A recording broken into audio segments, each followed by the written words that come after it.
जब हजरत इब्राहीम अलैहिस्सलाम ने मोर, मुर्ग, कबूतर और कौवे को ज़िबह किया, उनका कीमा किया, सबको घुला मिलाकर 4 हिस्से किए, 4 अलग अलग पहाड़ों पर रखा और फिर अल्लाह के हुक्म से बुलाया तो वो परिंदे जिंदा होकर किस हालत में आए, आइए देखते हैं। ये उस वक्त की बात है जब हजरत इब्राहीम अलैहिस्सलाम ने अल्लाह के हुक्म से अपने भतीजे हजरत लूत अलैहिस्सलाम और अपनी बीवी हजरत सारा अलैहिस्सलाम के साथ फिलिस्तीन की तरफ हिजरत की। जब वो वहां पहुंचकर आबाद हो गए तो वहां के लोगों को तौहीद की दावत देना शुरू कर दी। एक दिन उनके दिल में ये ख्वाहिश जागी कि क़यामत के दिन अल्लाह मुर्दों को कैसे जिंदा करता है। आपने अल्लाह से अर्ज की, ऐ मेरे रब, मुझे दिखा दे कि तू मुर्दों को कैसे जिंदा करता है। इस पर अल्लाह ताला ने उनसे पूछा, ऐ इब्राहीम, क्या तुम्हें यकीन नहीं है? तो हजरत इब्राहीम अलैहिस्सलाम ने अदब से जवाब दिया, क्यों नहीं है अल्लाह, मुझे मुकम्मल यकीन है, लेकिन मैं ये सवाल इसलिए कर रहा हूँ ताकि मेरे दिल को करार आ जाए। अल्लाह ने उनकी दरख्वास्त कबूल की और फरमाया, 4 परिंदे लो।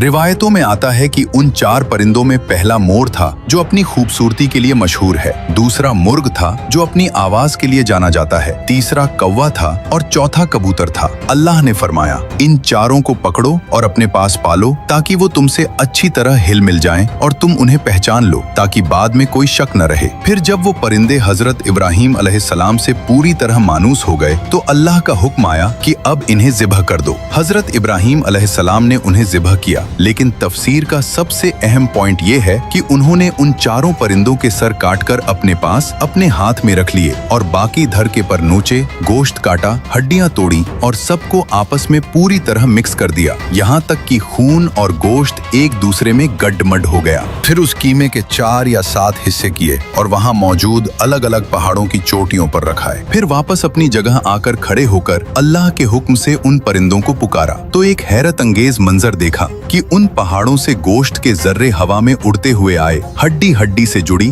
खून ने खून को पकड़ा पर अपनी जगह लगे और वो 4 परिंदे बिना सर के दौड़ते हुए हजरत इब्राहीम अलैहिस्सलाम की तरफ आए और जो परिंदा जहाँ का था वो अपने उसी सर की तरफ लपका जो हजरत इब्राहीम अलैहिस्सलाम के हाथ में था। यहाँ तक कि मोर का धर मोर के सर से मिला, मुर्ग का मुर्ग से। जब गर्दनें जुड़ गईं तो वो 4 परिंदे मोर, मुर्ग, कौवा और कबूतर जिंदा होकर सही सलामत वहाँ से उड़ गए और हजरत इब्राहीम अलैहिस्सलाम ने अपनी आंखों से देख लिया कि अल्लाह किस तरह मौत के बाद जिंदगी देता है। हमारे ऐसे अजीम उश शान रब की कुदरत को देखकर अभी तक आपने कमेंट और शेयर भी नहीं किया, जज़ाक अल्लाह।